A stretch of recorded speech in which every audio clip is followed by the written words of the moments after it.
Les différentes branches de la mafia sont nées il y a plus de 150 ans. À l'époque, l'Italie du Sud était sous domination espagnole.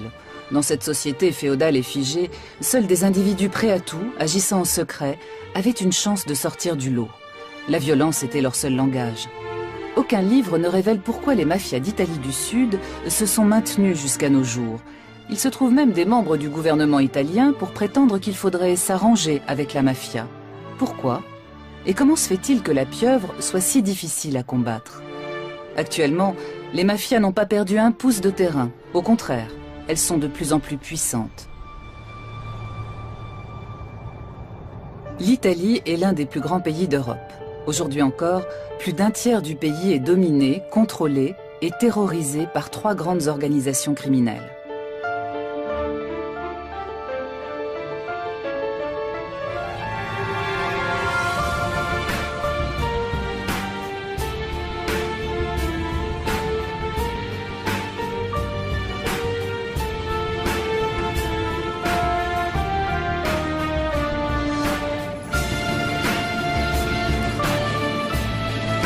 L'aéroport de Palerme porte le nom de 2 juges assassinés par la mafia. L'autoroute qui relie l'aéroport au centre de Palerme. Sortie Capaci. C'est là que Giovanni Falcone, sa femme et 3 membres de leur escorte trouvent la mort le 23 mai 1992 dans l'explosion d'une demi-tonne de dynamite. L'attentat est signé Cosa Nostra, mot à mot, notre affaire. Le juge Falcone, qui enquêtait sur la structure interne de la mafia, était devenu gênant. Quelques années auparavant, on prétendait officiellement que la mafia n'existait pas.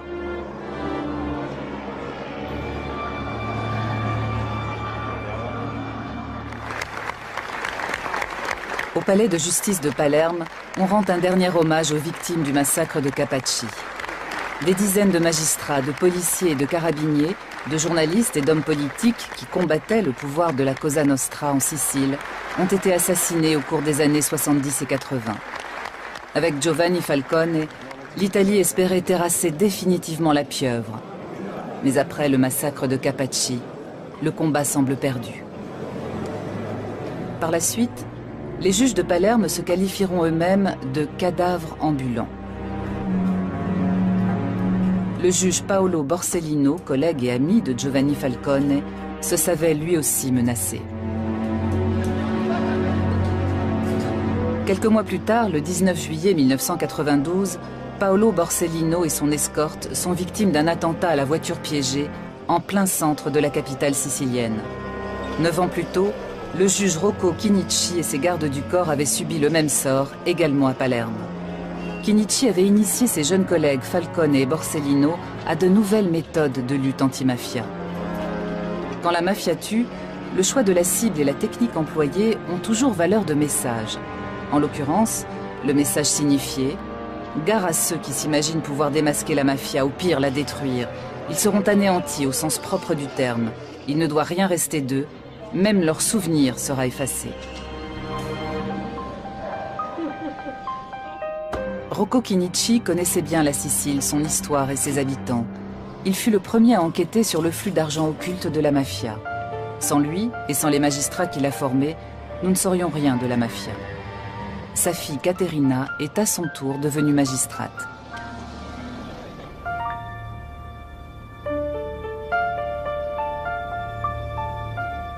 Si era reso conto che c'era Il avait constaté l'existence d'une stratégie commune aux terribles homicides de ces années-là. Il s'était rendu compte que la mafia avait infiltré les divers secteurs de la société, comme par exemple les administrations, le monde politique, les institutions. Il avait bien compris que la mafia n'était pas seulement une organisation criminelle, mais également, hélas, une culture.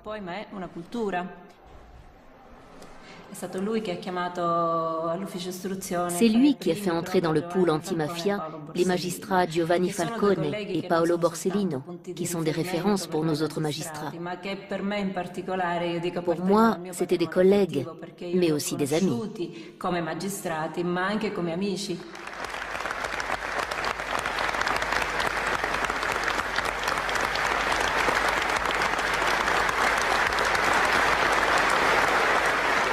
è un dolore che si rinnova costantemente. C'est une souffrance qui se renouvelle constamment. Même si de nombreuses années ont passé, cette douleur ne s'apaise pas. Elle devient peut-être plus intime, plus dissimulée, mais elle est toujours très forte.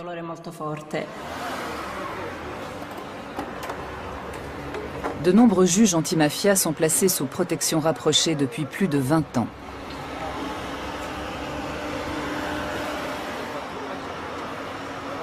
Tout comme leur famille, jour et nuit. Quand ils étaient étudiants en droit, ils étaient loin d'imaginer cela. À l'époque, entre 1975 et 1982-83, il était difficile de comprendre ce qui se passait à Palerme.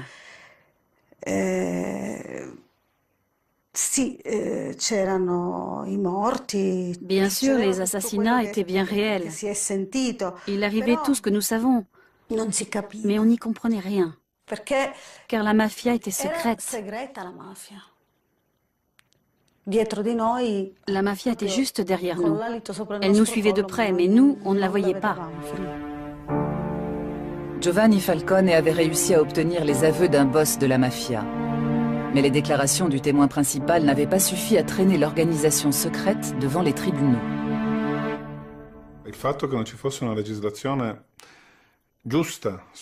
Il nous manquait une législation adaptée qui prenne en compte le phénomène mafieux. De plus, il existait cette collusion entre la mafia et une partie du monde politique, mais aussi de la magistrature, du barreau, des professions libérales au niveau local et quelquefois national.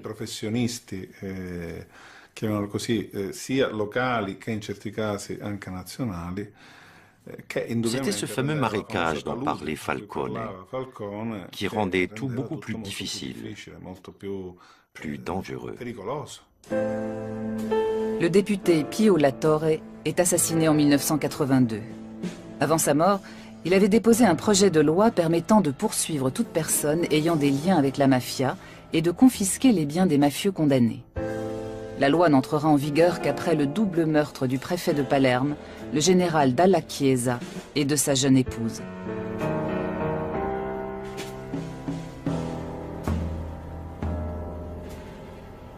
Il est désormais possible d'arrêter et d'inculper des dirigeants de la Cosa Nostra. Leur organisation et leur puissante armée secrète sont dans le collimateur de la justice.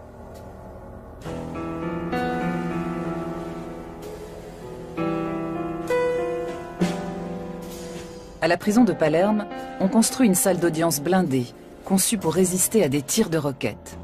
C'est ici que le 10 février 1986 s'ouvre dans des conditions de sécurité maximum ce qu'on appelle le maxi-procès contre la Cosa Nostra.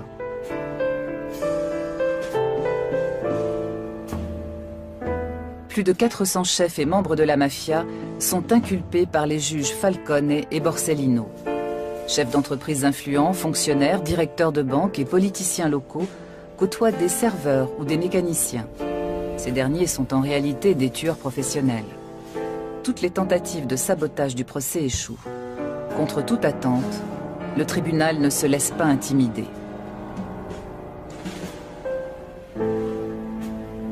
Souvent, les témoins se rétractent parce qu'ils sont victimes d'intimidation.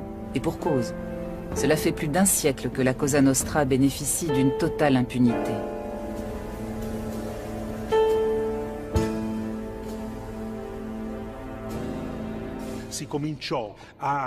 Le bruit commençait à courir que cela ne servait à rien, que ça ne faisait que nuire aux Siciliens et à leur image dans le monde. C'était une tentative pour affaiblir le procès. Je crois que je ne suis pas le seul à ne pas avoir dormi la nuit précédente, en partie à cause de l'immense responsabilité de devoir relater le procès des procès. Dès le deuxième jour, nous avons réalisé que nous assistions à un événement historique. Le procès se conclut par des condamnations à des peines maximales. Falcone et Borsellino ont porté à la Cosa Nostra le coup le plus sévère de son histoire. L'arrêt, rendu au mois de décembre 1987, révèle une chose sensationnelle. La mafia existe, c'est une organisation pyramidale dont les dirigeants ont des relations avec la politique. Et ce n'est pas tout. Alors que jusqu'ici, de nombreux jugements avaient été annulés pour de prétendus vices de procédure, la Cour suprême de Rome confirme les verdicts en 1992. L'événement marque un tournant décisif dans l'histoire de l'Italie d'après-guerre.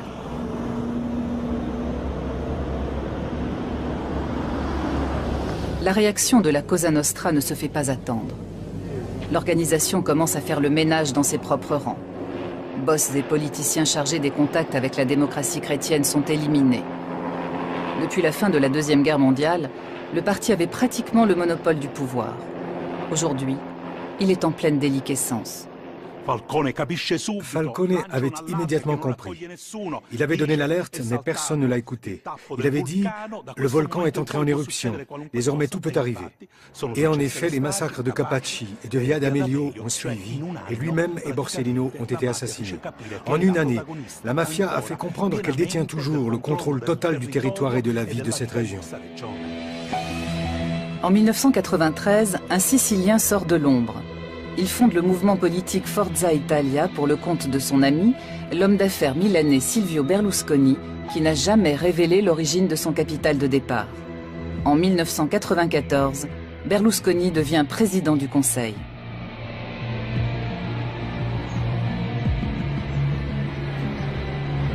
Le siège de la Direction nationale antimafia à Rome est placé sous haute surveillance. L'histoire de la mafia en Italie ne se résume pas à la lutte contre la mafia, mais aussi à la cohabitation avec elle. Une cohabitation faite de négociations et de dialogues qui s'est déroulée parallèlement à la lutte. Comme s'il y avait un état double qui d'un côté combat et de l'autre dialogue et cohabite. Mai 2009. Dans la salle d'audience du maxi-procès de Palerme, on commémore les attentats perpétrés contre Falcone et Borsellino. Des lycéens engagés dans le mouvement anti-mafia, des familles de victimes, de hauts représentants de l'État participent à la manifestation. Beaucoup de beaux discours et beaucoup de non-dits.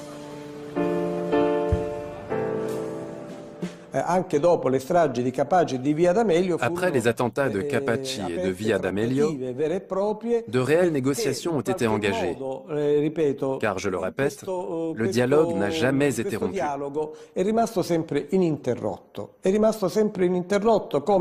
C'est comme si les massacres, les épisodes les plus sanglants, ne représentaient pas seulement une lutte subversive de la mafia contre l'État, mais surtout un rappel à l'État pour qu'il respecte les pactes.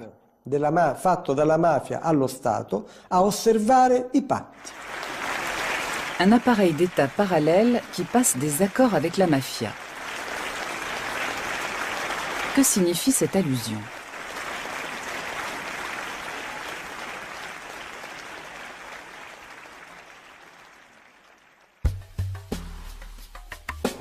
Voyage à Corleone, bastion légendaire de la mafia en Sicile. C'est ici que l'organisation est née, fondée par des régisseurs de domaines auxquels les grands propriétaires terriens confiaient les pleins pouvoirs.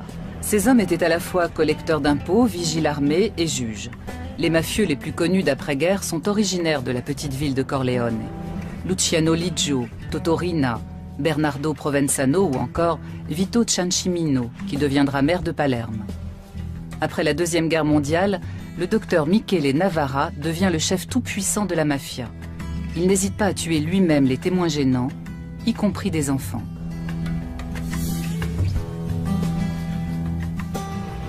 Mais il s'oppose à la jeune génération du clan de Corleone qui veut faire main basse sur Palerme en s'attaquant à l'aristocratie mafieuse.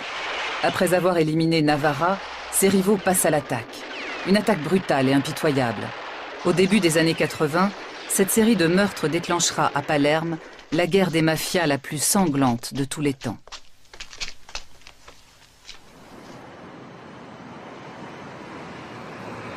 Mais les mafieux de Corleone sont vaincus par l'État et grâce aux confessions de chefs repentis de la Cosa Nostra de Palerme.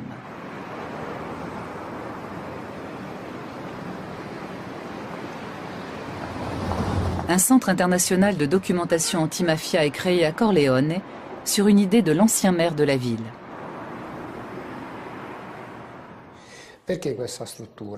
Pourquoi ce centre? Pour se souvenir qu'à Corleone, il y a eu la mafia la plus puissante, la plus féroce et la plus enracinée du monde occidental. Mais aussi pour qu'on sache qu'à Corleone, on a mené un combat contre la mafia. Ce lieu en est un témoignage concret. Les dossiers du maxi-procès relatent une défaite de la mafia, mais non sa fin. Car tout au long de son histoire, elle s'est toujours relevée. À la fin du XIXe siècle, les ouvriers agricoles et les paysans pauvres de Sicile se regroupent sous la bannière du tout jeune Parti socialiste italien. Le mouvement, basé à Corleone, a pour slogan « La terre appartient à ceux qui la travaillent ». Il est violemment réprimé par l'État.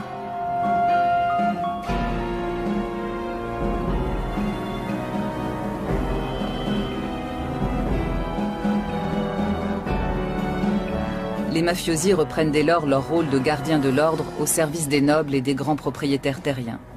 En 1915, ils assassinent sur ordre de leur patron, Bernardino Vero, le maire socialiste de Corleone.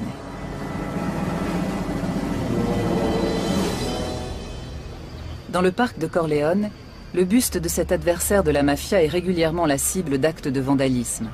Quelquefois même, il est volé. Il a fallu réinstaller la statue à plusieurs reprises.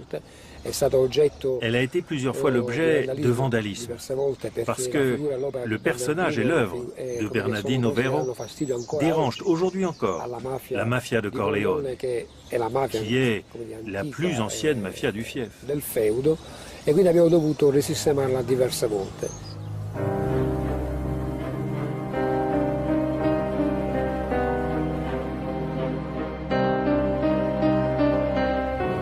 L'Italie du Sud a une longue tradition d'émigration. Ses habitants sont partis par centaines de milliers pour tenter leur chance aux États-Unis. Parmi eux, des mafiosi qui emportaient avec eux leur savoir-faire en matière d'organisation secrète et leur sens de l'honneur meurtrier. Ils noyautent les associations d'immigrés italiens et dominent rapidement les gangs issus des immigrations irlandaises et juives. La mafia cherche toujours la proximité du pouvoir. Lors des élections, les mafiosi monnaient les voix de leurs compatriotes et prennent rapidement de l'influence dans la politique intérieure américaine. Et comme au pays, ils continuent de racketter les membres de leur communauté en échange de leur protection. L'opinion publique américaine rejette ces immigrés criminels. Pendant ce temps, un silence trompeur règne à Palerme. Il n'est pas question de la mafia. Sur le plan culturel, la ville prétend toujours rivaliser avec Paris et Londres. Jusqu'en 1893. Cette année-là, la mafia frappe très haut. Le journaliste et écrivain Gian Mauro Costa est originaire de Palerme. Il travaille sur l'histoire d'Emanuele Notar Bartolo, ancien maire de Palerme, devenu directeur de la Banque de Sicile.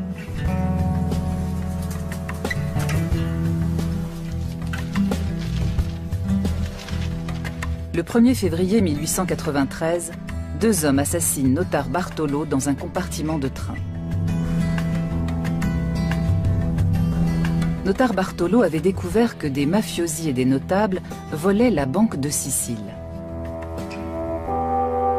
De plus, il souhaitait accorder des crédits aux ouvriers et aux petits paysans désireux d'acheter des terres. Deux bonnes raisons de l'éliminer. Après l'assassinat de Notar Bartolo, le mot mafia fait le tour de l'Italie pour la première fois. Gian Mauro Costa a découvert dans les archives de sa famille une correspondance. Une jeune parente, partie rejoindre son mari à Milan en 1901, suit le procès des commanditaires du meurtre de Notar Bartolo. À Palerme, la tante de la jeune femme rejette l'idée que la haute société sicilienne peut avoir des liens avec cette obscure mafia. Pour elle, il s'agit d'une rumeur malveillante propagée par les Italiens du Nord. Elle écrit « Nous, les gens du Sud, serions tous des criminels arriérés et incultes, sous prétexte que nous restons attachés à notre foi et que nous défendons la dignité et la grandeur de nos hommes. Ce Nord sans foi ni loi se croit-il tout permis ?» Mon Dieu, répond la nièce, c'est de justice qu'il s'agit. De lettre en lettre, le ton monte. le conflit nord-sud divise la famille. En 1904, le commanditaire du meurtre de Notar Bartolo, un homme politique sicilien lié à la mafia, est acquitté. La Sicile est en liesse. Le 12 mars 1909, un homme est abattu sur la Piazza Marina à Palerme. La victime, Joe Petrosino, est un policier américain originaire d'Italie du Sud. À New York, il a combattu la branche américaine de la Cosa Nostra. Selon Gian Mauro Costa, il voulait également démasquer l'organisation sur sa terre d'origine, la Sicile. Mais Petrosino sous-estime la mafia. Bien qu'il séjourne à Palerme incognito, l'organisation le localise et l'attire dans un piège mortel. Après l'assassinat d'Emanuele Notar Bartolo, la mort de Petrosino est la preuve de l'existence de la mafia. Mais il vaut mieux ne pas en parler.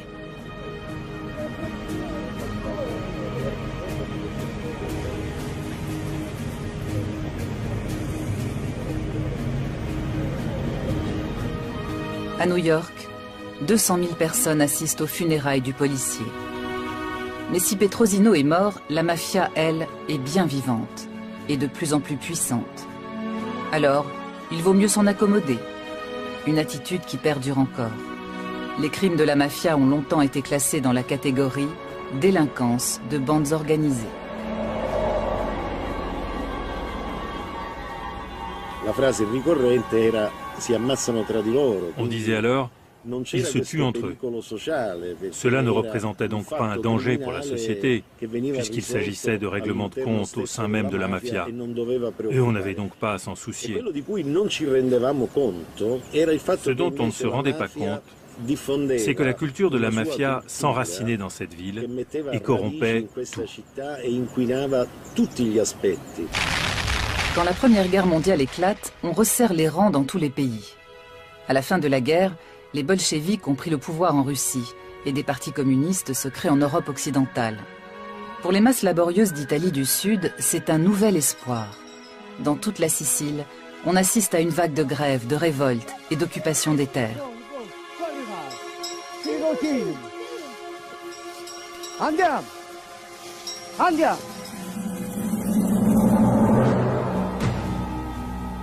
Jusque-là, les grands propriétaires terriens avaient défendu bec et ongle le système féodal. Mais entre 1918 et 1922, ils comprennent que la donne a changé. Face à ces masses disciplinées et organisées politiquement, la mafia ne leur est plus d'aucune aide.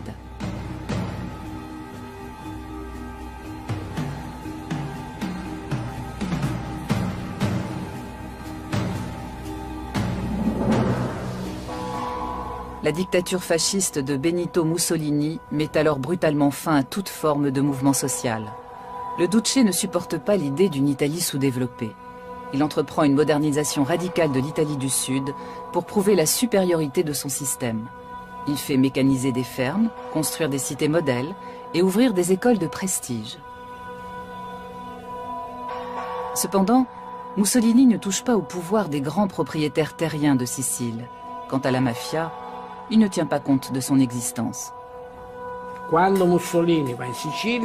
Mussolini s'est rendu en Sicile pour la première fois, il est arrivé escorté par les gendarmes et la police, comme c'est la règle pour les visites d'État. Un mafieux lui dit alors « Excellence, en Sicile, vous n'aviez pas besoin d'amener gendarmes et policiers, nous nous serions chargés de tout. » Cet épisode a heurté la susceptibilité de Mussolini, qui était convaincu, avec raison, d'être le seul à commander l'Italie. Il n'admettait pas l'existence d'une autre autorité. De retour à Rome, il a décidé de faire la guerre aux mafieux. Le Duce envoie le préfet Cesare Mori en Sicile et lui donne les pleins pouvoirs. Selon lui, la mafia était un problème criminel. Il a donc employé des moyens militaires. Cesare Mori va plus loin. Pour débusquer les boss de la mafia, il emploie la torture et une répression massive contre la population. Mais la plupart des mafieux sont avertis et ont le temps de se cacher.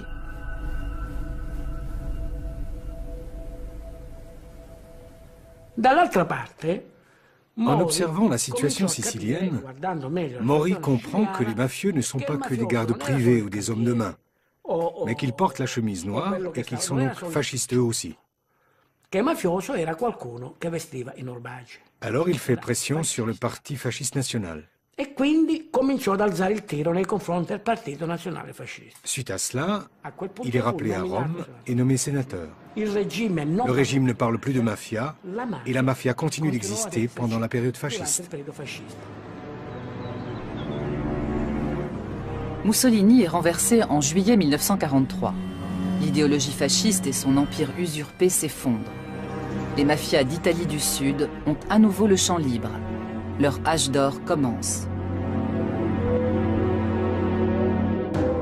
Pendant ce temps, la branche américaine de la Cosa Nostra est à l'apogée de sa puissance. Elle a fait fortune grâce au trafic d'alcool né avec la prohibition et au nouveau marché de la drogue. Des parrains légendaires comme Al Capone ont montré comment éliminer par la violence les concurrents, contrôler les marchés et corrompre politiciens et forces de l'ordre.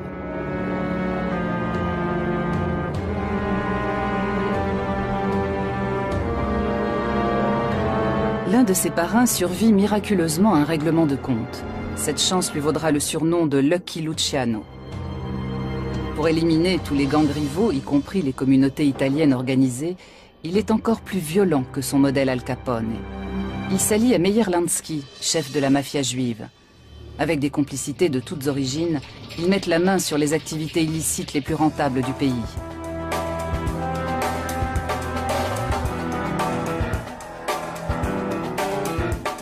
Y compris celles interdites jusque-là par la mafia sicilienne, comme par exemple la prostitution. Après avoir noyauté, corrompu et écrasé le mouvement syndical américain, la Cosa Nostra entre à la bourse de Wall Street.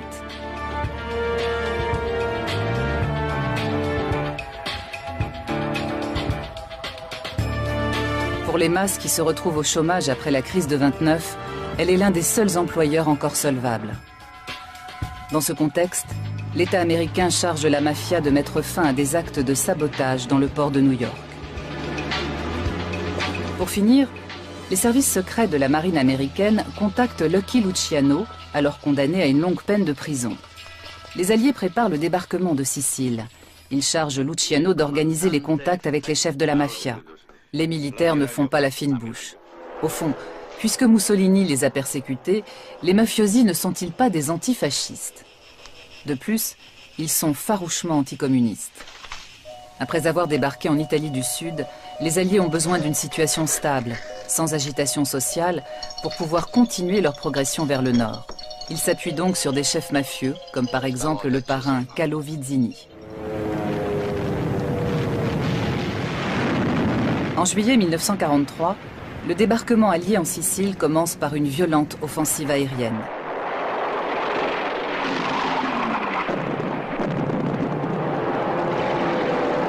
Puis, les Alliés entament l'une des opérations les plus secrètes de la fin de la Deuxième Guerre mondiale. Juste après le débarquement, des officiers américains invitent des représentants de la mafia sur la passerelle de commandement de leur navire. La mafia savoure son triomphe. À terre, les Alliés sont accueillis par une foule en liesse. Et pour cause, de nombreux GI sont des descendants d'immigrés siciliens. La fraternisation entre Siciliens et Américains est immédiate et durable. Elle se prolonge jusqu'à nos jours.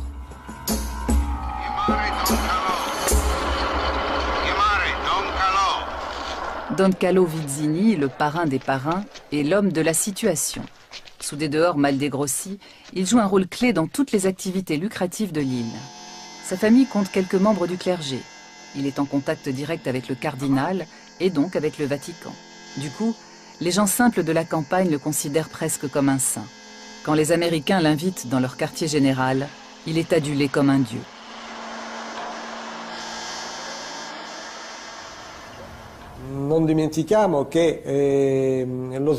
N'oublions pas que le débarquement en Sicile s'est déroulé avec l'aide massive de personnages mafieux auxquels on a même confié des charges politiques. Ils ont été nommés maires de certaines municipalités et ont obtenu ainsi une sorte de légitimité. Mr. Don Carlo Vizzini, è con piacere che il militare comando vi nomina sindaco di Villalba.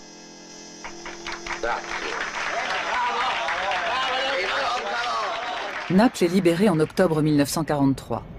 La ville devient la base de ravitaillement des forces alliées et de l'aide humanitaire venue d'outre-Atlantique. Les cargos américains déversent dans la ville détruite et affamée des millions de tonnes de charbon, de farine, de maïs, de conserves et de matériel militaire, mais aussi des quantités astronomiques d'alcool et de cigarettes.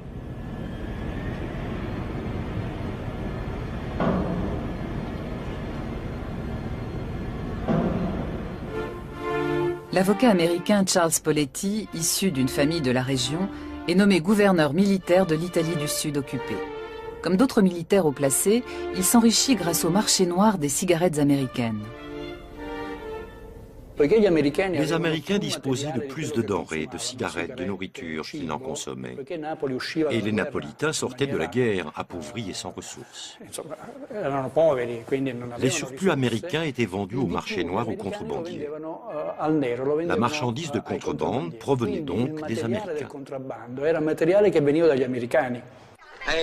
On assiste à des carrières étonnantes.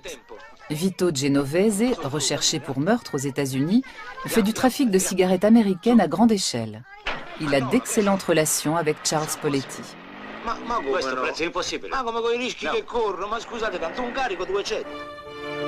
Un autre gros bonnet de la mafia américaine va s'établir à Naples, où il devient un homme d'affaires respecté, Lucky Luciano. Il modernise les mafias d'Italie du Sud sur le modèle américain. Pour certaines raisons sociales, la contrebande était tolérée. La vente des cigarettes s'effectuait jusque sous les murs de la préfecture. On voyait des policiers qui allaient acheter des cigarettes de contrebande.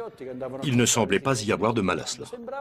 Au point que quand la répression a commencé à Naples et que les canaux à moteur qui servaient à la contrebande ont été saisis, les gens se sont mis en grève et ont manifesté.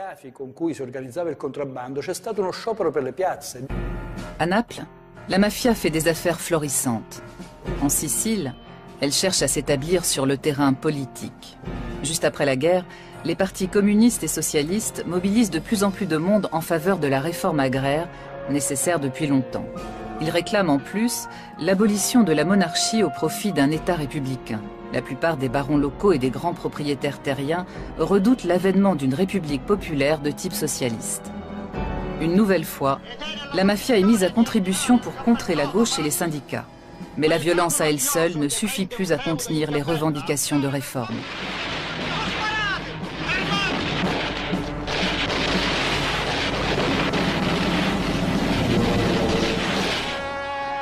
La situation empire quand la gauche remporte les premières élections régionales libres de Sicile.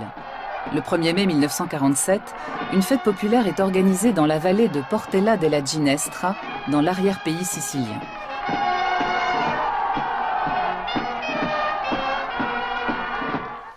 Les grands propriétaires terriens de Sicile réclament alors l'indépendance de l'île et demandent au gouvernement américain d'en faire le 49e État de l'Union.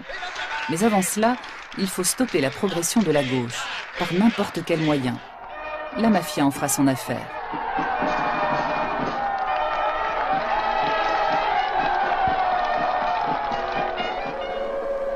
Elle contacte Salvatore Giuliano, jeune chef charismatique d'une bande de malfaiteurs comme il y en a tant à l'époque.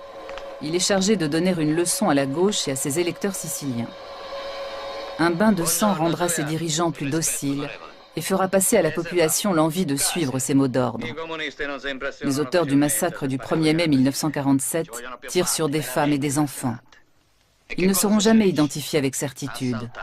Jusqu'à nos jours, l'affaire demeure un secret d'État.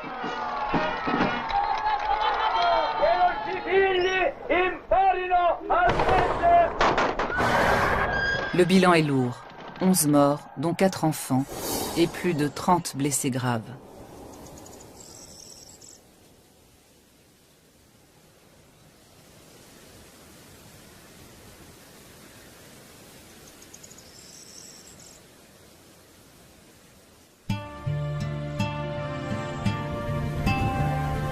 Après le massacre, Salvatore Giuliano et son bras droit seront liquidés. Tous les indices permettant de remonter jusqu'à la mafia, à des commanditaires ou des complices, ont disparu. Aujourd'hui encore, les survivants demandent en vain pourquoi l'Italie refuse obstinément de faire toute la lumière sur ce crime.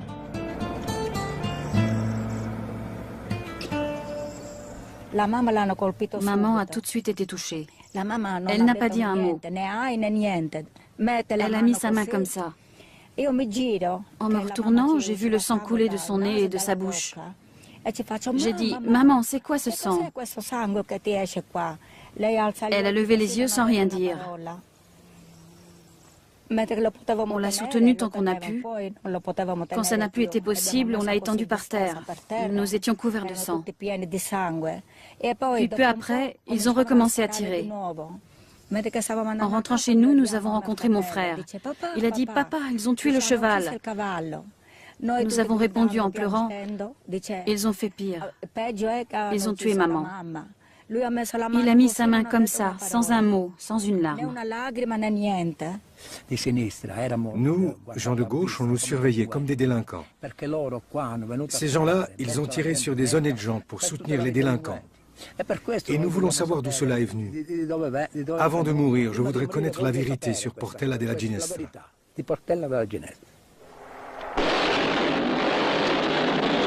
Après le massacre, les attentats contre les partis et les syndicats de gauche continuent. Des dizaines de permanents sont assassinés ou disparaissent sans laisser de traces.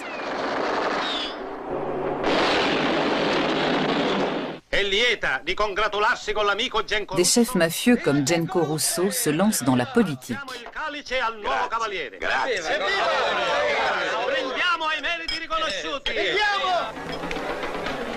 Don Carlo Vizzini est traité en chef d'État par les cardinaux. Dès lors, la structure du pouvoir des mafias a été modifiée. Juste après la guerre, elles ont pris part à la tentative de séparatisme sicilien.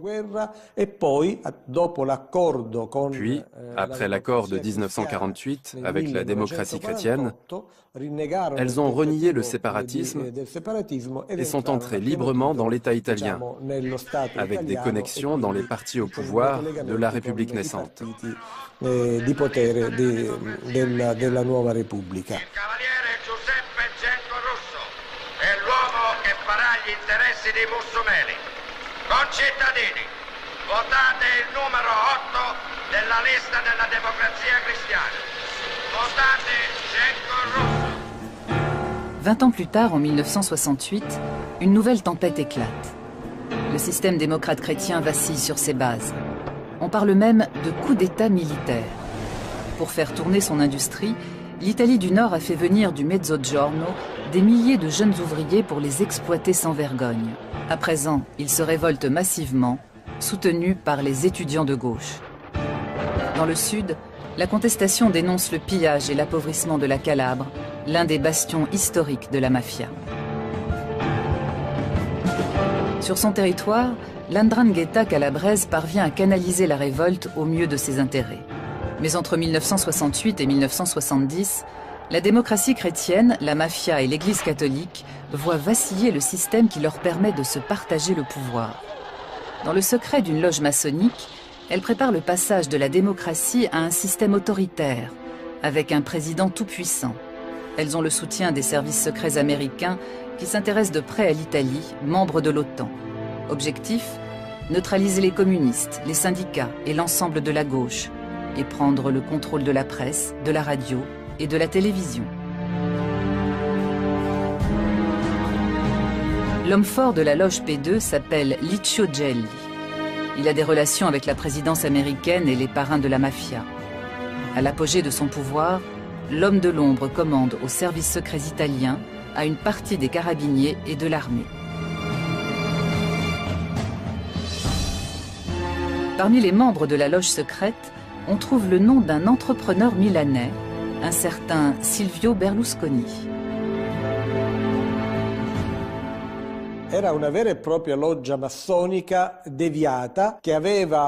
C'était une vraie loge maçonnique, dont les membres étaient représentants des services publics, de la magistrature et des forces de l'ordre. Mais elle était infiltrée par des personnages très discutables, proches de clans et de groupes mafieux. Ce qui les unit, c'est la peur du communisme.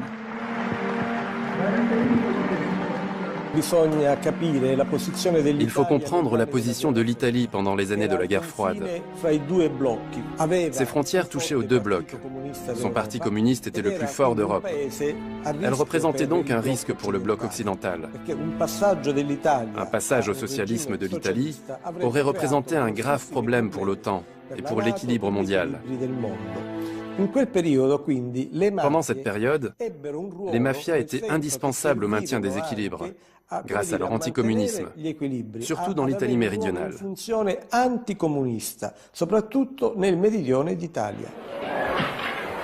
Elles sont alors mises au service d'une terrible stratégie secrète. Fin 1969, les services secrets italiens et américains optent pour la stratégie de la tension, avec le soutien de groupes néofascistes et de la mafia. C'est le début d'une série d'attentats à la bombe dans des gares, des trains ou des rassemblements de masse. Officiellement, ce climat de terreur est mis sur le compte de la gauche italienne. En réalité, il s'agit de faire pencher l'opinion publique en faveur d'un homme fort qui prendrait la tête de l'État. L'Église se tait toujours. Pendant 150 ans, elle a respecté la loi du silence, contestant l'existence de la mafia, qu'elle qualifiait même d'invention des communistes. Seul le cardinal de Palerme, Salvatore Pappalardo, dénonce la collusion de l'Église, de la démocratie chrétienne et de la mafia.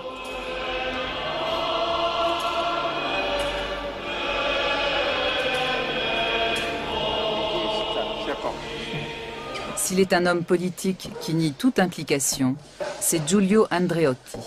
7 fois président du Conseil, ce démocrate chrétien de la première heure, formé par le Vatican, explique à mots couverts pourquoi l'Église et la démocratie chrétienne ont fait alliance avec tous les groupes anticommunistes depuis 1945, y compris la mafia. Dans les organismes catholiques, nous avions connaissance des persécutions religieuses pratiquées dans les pays où les soviétiques avaient pris le pouvoir. Et c'était donc une sorte de guerre préventive, afin que cela ne se répète pas en Italie. Ceci explique aussi l'engagement de l'Église dans les élections de 1948, dans les comités civiques. Il ne s'agit donc pas d'une invasion du domaine politique, mais d'une défense. Pour l'exprimer par une comparaison, comme les cultivateurs indépendants défendaient leurs terres contre les nationalisations, de même, les cultivateurs indépendants des âmes défendaient leur propre liberté et leur subsistance. En 1988, le cardinal Pappalardo déclare que les liens entre l'Église et la démocratie chrétienne d'une part et la mafia d'autre part sont incompatibles avec les fondements de l'état de droit et les principes du christianisme. En conséquence, il faut excommunier les mafieux. Mais la population ne l'entend pas de cette oreille. Dans un quartier périphérique de Naples, des femmes s'opposent à l'arrestation de leur mari, membre de la Camorra. Elles accueillent les représentants de l'État au cri de « Fuori », dehors. Pour elles, l'ennemi, c'est l'État. Que ce soit à Naples, en Calabre ou en Sicile, les deux seules grandes organisations à bénéficier d'un appui populaire sont la mafia et l'Église catholique. Sans réelle perspective d'avenir, les générations qui grandissent dans ces régions misent de plus en plus sur le trafic de drogue auquel se livrent leurs familles et leurs clans, acceptant ainsi de vivre dans la clandestinité, d'aller en prison ou d'être assassinés dans la fleur de l'âge. Comme à Duisbourg, en Allemagne, où de jeunes Italiens sont tués par l''Ndrangheta en août 2007.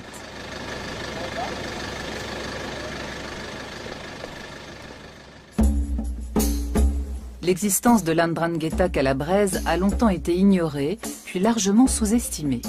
Aujourd'hui, c'est l'organisation mafieuse la plus puissante et la plus dangereuse d'Italie. À cette époque, la mafia calabraise ne possédait pas les moyens financiers d'entrer dans le marché de la drogue. La région était relativement pauvre et arriérée. Cette mafia a donc été obligée de se constituer un capital de départ pour accéder au marché de la drogue. Et c'est par l'industrie de la prise d'otages qu'elle l'a fait. En 10 années d'enlèvement, des centaines, dit-on, elle a réussi à accumuler le capital nécessaire pour accéder au marché international des stupéfiants. Dans les montagnes de Calabre, les victimes d'enlèvement sont presque impossibles à retrouver malgré l'impressionnante mobilisation des forces de l'ordre. L'Ndrangheta investit l'argent des rançons dans des entreprises de travaux publics, ce qui lui permet ensuite de profiter des milliards que rapporte la modernisation de l'autoroute reliant Salerne à Reggio de Calabre.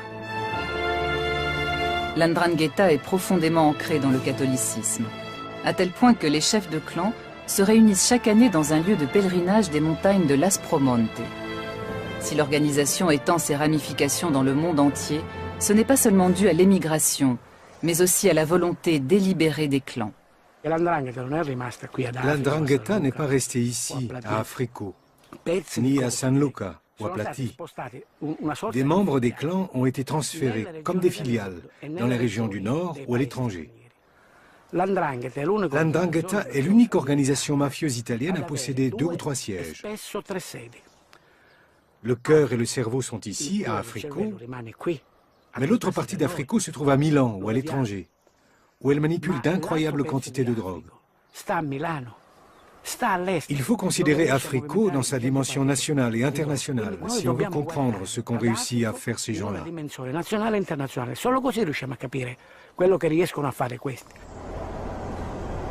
Les choses ne changeront-elles jamais?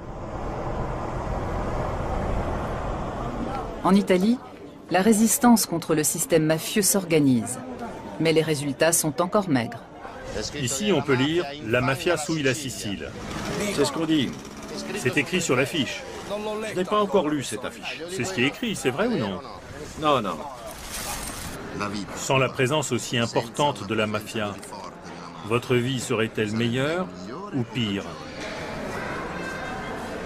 Pire, à mon avis. Pire? Oui. Ce sont des gens aimables et aussi très pieux.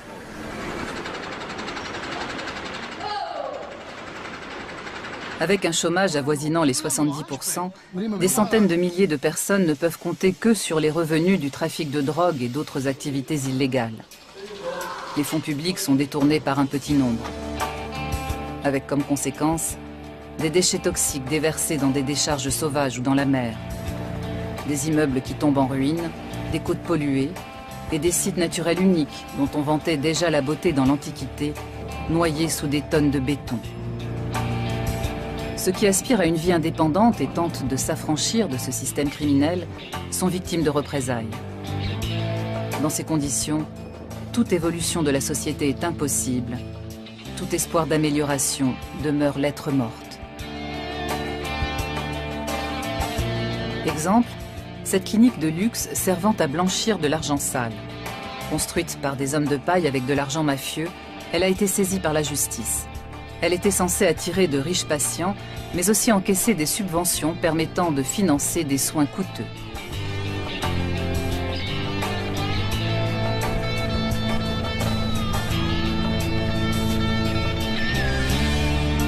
Conséquence pour le système de santé, une administration pléthorique et incompétente et un manque cruel de médecins et de personnel soignant qualifié.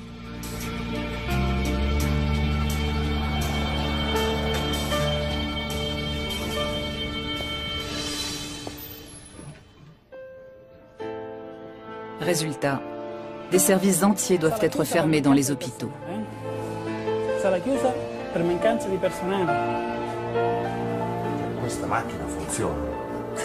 Des équipements onéreux restent inutilisés par manque de personnel. Dans le sud de l'Italie, la population fait les frais de ce système.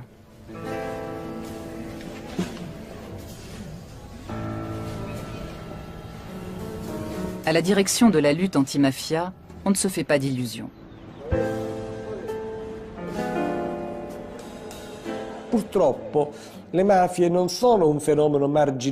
Malheureusement, les mafias ne sont pas un phénomène marginal comme les autres phénomènes criminels du reste de l'Europe, y compris le phénomène du terrorisme.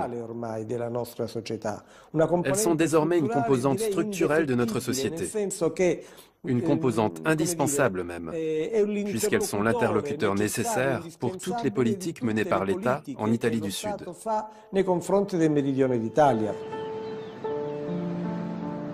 Rares sont ceux qui parlent aussi ouvertement de la mafia et refusent de se taire malgré la menace meurtrière. En Italie et en Europe, la majorité préfère se voiler la face et ignorer les rares voix qui s'élèvent. Pourtant, ce sont elles qui ont permis de comprendre le fonctionnement des mafias et de balayer l'idée qu'il s'agissait uniquement de crimes organisés. L'État mafieux est une réalité qui gangrène la société. Il est potentiellement aussi dangereux que n'importe quel système totalitaire. Mais il se cache et se camoufle pour essayer de faire oublier qu'il a des milliers de victimes sur la conscience. Pour les témoins que nous avons rencontrés, la mafia n'est pas seulement la survivance d'un folklore archaïque limité à des zones sous-développées d'Italie du Sud. Ce film leur est dédié. À eux et aux millions de personnes qui subissent le pouvoir des mafias et dont le nombre pourrait encore augmenter en Italie du Sud comme partout ailleurs.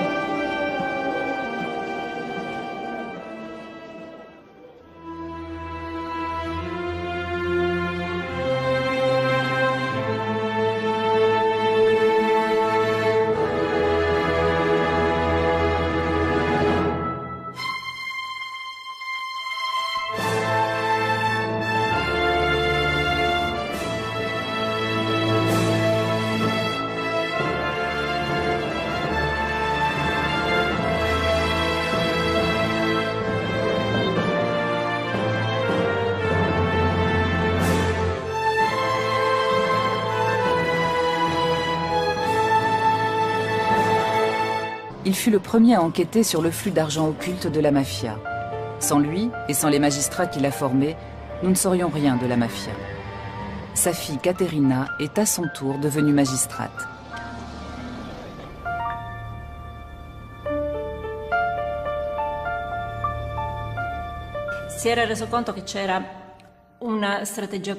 Il avait constaté l'existence d'une stratégie commune aux terribles homicides de ces années-là.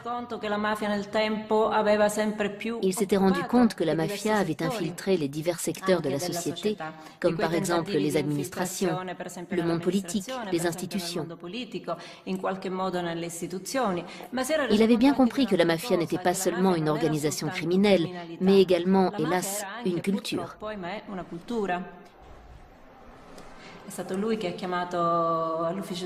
C'est lui qui a fait entrer dans le pool anti-mafia les magistrats Giovanni Falcone et Paolo Borsellino, qui sont des références pour nos autres magistrats. Pour moi, c'étaient des collègues, mais aussi des amis.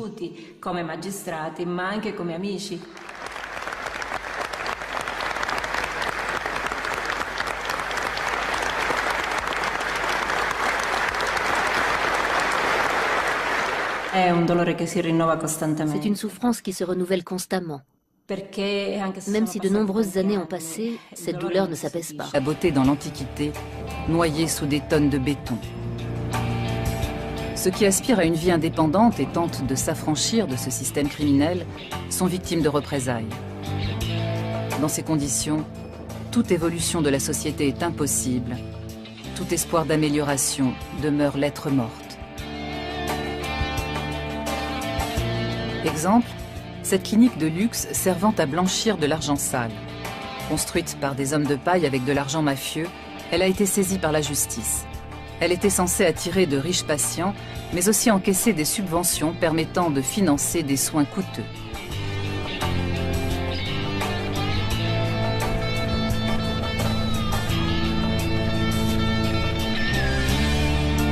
Conséquence pour le système de santé, une administration pléthorique et incompétente, et un manque cruel de médecins et de personnel soignant qualifié.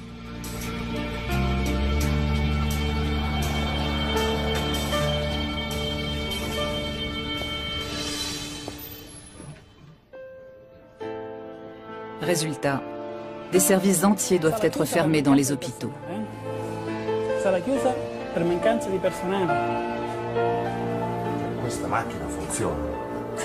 Des équipements onéreux restent inutilisés par manque de personnel. Dans le sud de l'Italie, siècle, les ouvriers agricoles et les paysans pauvres de Sicile se regroupent sous la bannière du tout jeune Parti socialiste italien. Le mouvement, basé à Corleone, a pour slogan « La terre appartient à ceux qui la travaillent ». Il est violemment réprimé par l'État.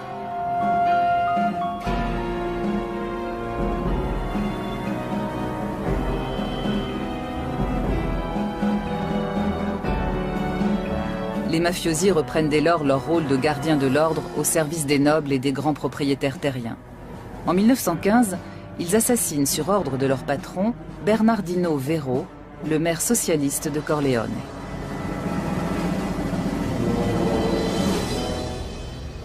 Dans le parc de Corleone, le buste de cet adversaire de la mafia est régulièrement la cible d'actes de vandalisme. Quelquefois même, il est volé.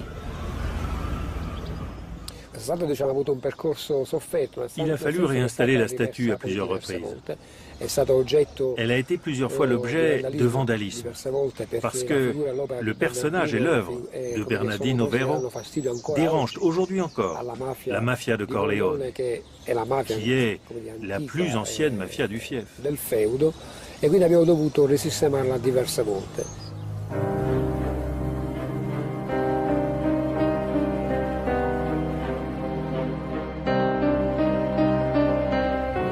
L'Italie du... Il ne s'agit donc pas d'une invasion du domaine politique, mais d'une défense. Pour l'exprimer par une comparaison, comme les cultivateurs indépendants défendaient leurs terres contre les nationalisations, de même, les cultivateurs indépendants des âmes défendaient leur propre liberté et leur subsistance.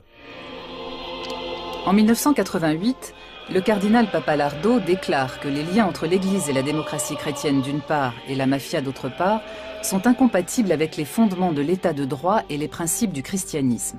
En conséquence, il faut excommunier les mafieux. Mais la population ne l'entend pas de cette oreille. Dans un quartier périphérique de Naples, des femmes s'opposent à l'arrestation de leur mari, membre de la Camorra. Elles accueillent les représentants de l'État au cri de « Fuori », dehors. Pour elles, l'ennemi, c'est l'État. Que ce soit à Naples, en Calabre ou en Sicile, les deux seules grandes organisations à bénéficier d'un appui populaire sont la mafia et l'Église catholique. Sans réelle perspective d'avenir, les générations qui grandissent dans ces régions misent de plus en plus sur le trafic de drogue auquel se livrent leurs familles et leurs clans, acceptant ainsi de vivre dans la clandestinité, d'aller en prison ou d'être assassinés dans la fleur de l'âge. Comme rares sont ceux qui parlent aussi ouvertement de la mafia et refusent de se taire malgré la menace meurtrière. En Italie et en Europe, la majorité préfère se voiler la face et ignorer les rares voix qui s'élèvent. Pourtant, ce sont elles qui ont permis de comprendre le fonctionnement des mafias et de balayer l'idée qu'il s'agissait uniquement de crimes organisés. L'État mafieux est une réalité qui gangrène la société. Il est potentiellement aussi dangereux que n'importe quel système totalitaire. Mais il se cache et se camoufle pour essayer de faire oublier qu'il a des milliers de victimes sur la conscience. Pour les témoins que nous avons rencontrés, la mafia n'est pas seulement la survivance d'un folklore archaïque limité à des zones sous-développées d'Italie du Sud. Ce film leur est dédié. À eux et aux millions de personnes qui subissent le pouvoir des mafias et dont le nombre pourrait encore augmenter en Italie du Sud comme partout ailleurs.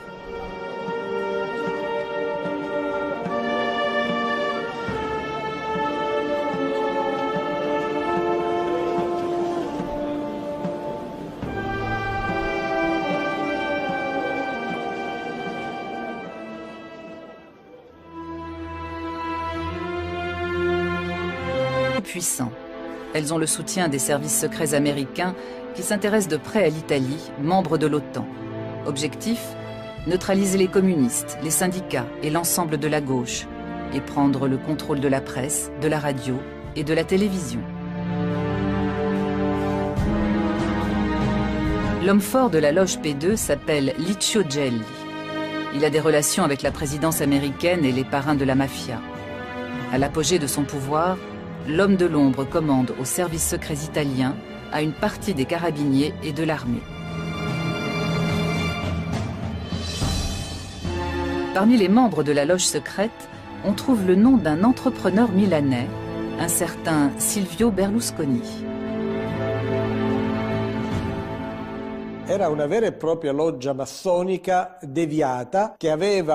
C'était une vraie loge maçonnique, dont les membres étaient représentants des services publics, de la magistrature et des forces de l'ordre. Mais elle était infiltrée par des personnages très discutables, proches de clans et de groupes mafieux. Ce qui les unit, c'est la peur du communisme. Il faut comprendre la position de l'Italie pendant les années de la guerre froide. Ses frontières touchaient aux deux blocs, sont passantes. Di potere della nuova Repubblica. Il cavaliere Giuseppe Genco Russo è l'uomo che farà gli interessi dei mussumeli. Concittadini, votate il numero 8 della lista della Democrazia Cristiana. Votate Genco Russo. 20 ans plus tard, en 1968, une nouvelle tempête éclate. Le système démocrate chrétien vacille sur ses bases. On parle même de coup d'État militaire. Pour faire tourner son industrie, l'Italie du Nord a fait venir du Mezzogiorno des milliers de jeunes ouvriers pour les exploiter sans vergogne. À présent, ils se révoltent massivement, soutenus par les étudiants de gauche. Dans le sud, la contestation dénonce le pillage et l'appauvrissement de la Calabre, l'un des bastions historiques de la mafia. Sur son territoire, l'Ndrangheta calabraise parvient à canaliser la révolte au mieux de ses intérêts. Mais entre 1968 et 1970, la démocratie chrétienne, la mafia et l'Église catholique voient vaciller le système qui leur permet de se partager le pouvoir. Dans le secret d'une loge maçonnique, elle prépare le passage de la démocratie à un système autoritaire, avec un président tout-puissant. Elles ont le soutien des services secrets américains qui s'intéressent de près à l'Italie, membre de l'OTAN. Objectif, neutraliser les communistes, les syndicats et l'ensemble de la droite. L'idéologie fasciste et son empire usurpé s'effondrent. Les mafias d'Italie du Sud ont à nouveau le champ libre. Leur âge d'or commence. Pendant ce temps, la branche américaine de la Cosa Nostra est à l'apogée de sa puissance. Elle a fait fortune grâce au trafic d'alcool né avec la prohibition et au nouveau marché de la drogue. Des parrains légendaires comme Al Capone ont montré comment éliminer par la violence les concurrents, contrôler les marchés et corrompre politiciens et forces de l'ordre.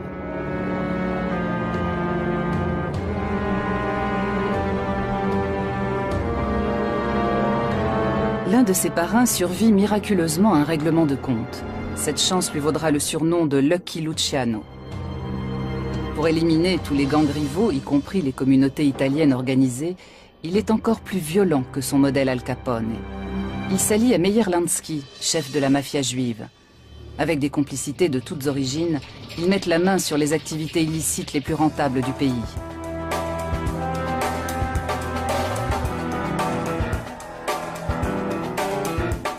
Y compris celles interdites jusque-là par la mafia sicilienne, comme par exemple la prostitution. Après avoir noyauté, corrompu et écrasé le mouvement syndical américain, la Cosa Nostra entre à la bourse de Wall Street.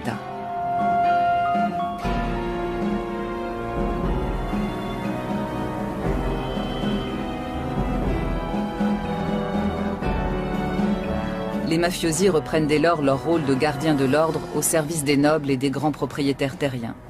En 1915, ils assassinent sur ordre de leur patron, Bernardino Vero, le maire socialiste de Corleone.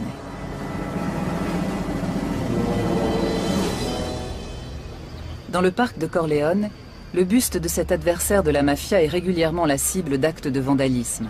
Quelquefois même, il est volé. Il a fallu réinstaller la statue à plusieurs reprises. Elle a été plusieurs fois l'objet de vandalisme, parce que le personnage et l'œuvre de Bernardino Vero dérangent aujourd'hui encore la mafia de Corleone, qui est la plus ancienne mafia du fief. E quindi abbiamo dovuto risistemarla diverse volte.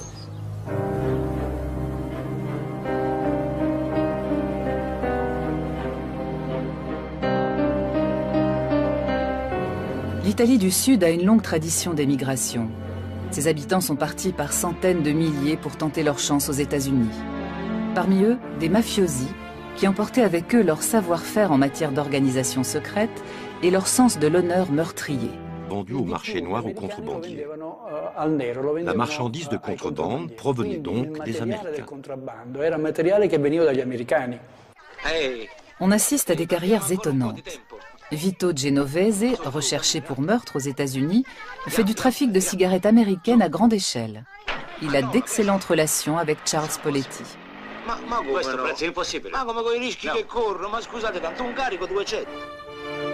Un autre gros bonnet de la mafia américaine va s'établir à Naples, où il devient un homme d'affaires respecté, Lucky Luciano. Il modernise les mafias d'Italie du Sud sur le modèle américain. Pour certaines raisons sociales, la contrebande était tolérée.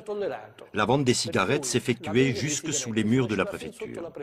On voyait des policiers qui allaient acheter des cigarettes de contrebande. Il ne semblait pas y avoir de mal à cela. Au point que quand la répression a commencé à Naples et que les canaux à moteur qui servaient à la contrebande ont été saisis, les gens se sont mis en grève et ont manifesté. À Naples, la mafia fait des affaires florissantes. En Sicile, elle cherche à s'établir sur le terrain politique. Juste après la guerre, les partis communistes et socialistes mobilisent de plus en plus de monde en faveur de la réforme agraire, nécessaire depuis longtemps. Ils réclament en plus l'abolition de la monarchie au profit d'un État républicain. La plupart des...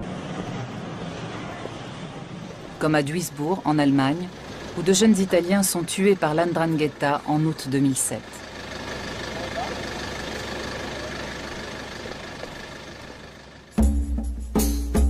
L'existence de l'Andrangheta calabraise a longtemps été ignorée, puis largement sous-estimée. Aujourd'hui, c'est l'organisation mafieuse la plus puissante et la plus dangereuse d'Italie. À cette époque, la mafia calabraise ne possédait pas les moyens financiers d'entrer dans le marché de la drogue. La région était relativement pauvre et arriérée. Cette mafia a donc été obligée de se constituer un capital de départ pour accéder au marché de la drogue. Et c'est par l'industrie de la prise d'otages qu'elle l'a fait. En 10 années d'enlèvement, des centaines dit-on, elle a réussi à accumuler le capital nécessaire pour accéder au marché international des stupéfiants. Dans les montagnes de Calabre, les victimes d'enlèvement sont presque impossibles à retrouver malgré l'impressionnante mobilisation des forces de l'ordre. L'Andrangheta investit l'argent des rançons dans des entreprises de travaux publics, ce qui lui permet ensuite de profiter des milliards que rapporte la modernisation de l'autoroute reliant Salerne à Reggio de Calabre.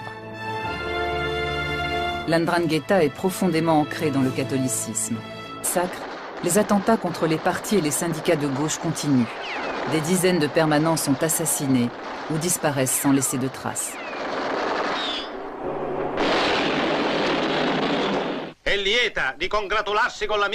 Des chefs mafieux comme Genco Russo se lancent dans la politique.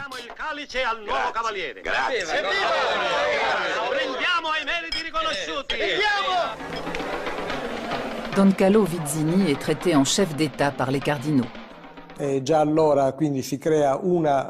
lors, la structure du pouvoir des mafias a été modifiée. Juste après la guerre, elles ont pris part à la tentative de séparatisme sicilien. Puis, après l'accord de 1948 avec la démocratie chrétienne, elles ont renié le séparatisme et sont entrées librement dans l'État italien, avec des connexions dans les partis au pouvoir de la République naissante. Di potere della nuova Repubblica. Il cavaliere Giuseppe Genco Russo è l'uomo che farà gli interessi dei Mussumeli. Concittadini, votate il numero 8 della lista della Democrazia Cristiana. Votate Genco Russo. 20 ans plus tard, en 1968, une nouvelle tempête éclate. Le système démocrate n'entrera en vigueur qu'après le double meurtre du préfet de Palerme, le général Dalla Chiesa, et de sa jeune épouse.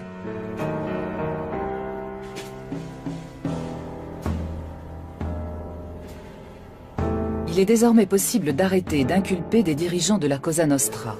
Leur organisation et leur puissante armée secrète sont dans le collimateur de la justice.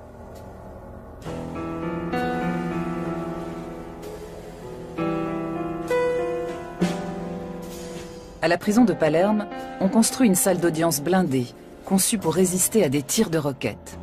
C'est ici que le 10 février 1986 s'ouvre dans des conditions de sécurité maximum ce qu'on appelle le maxi-procès contre la Cosa Nostra.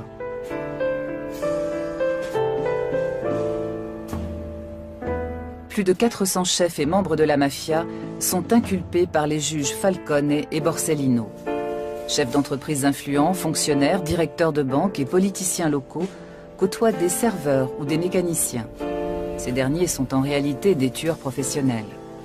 Toutes les tentatives de sabotage du procès échouent. Contre toute attente, le tribunal ne se laisse pas intimider. Souvent, les témoins se rétractent parce qu'ils sont victimes d'intimidation. Et pour cause. Cela fait plus d'un siècle que la Cosa Nostra bénéficie d'une totale impunité. Conséquence pour le système de santé, une administration pléthorique et incompétente et un manque cruel de médecins et de personnel soignant qualifié.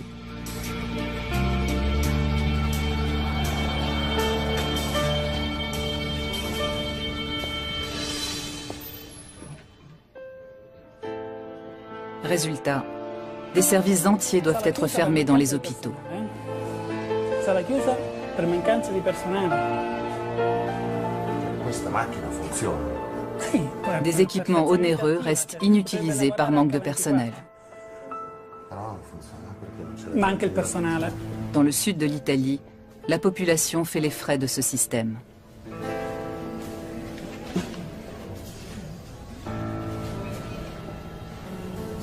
À la direction de la lutte anti-mafia, on ne se fait pas d'illusions.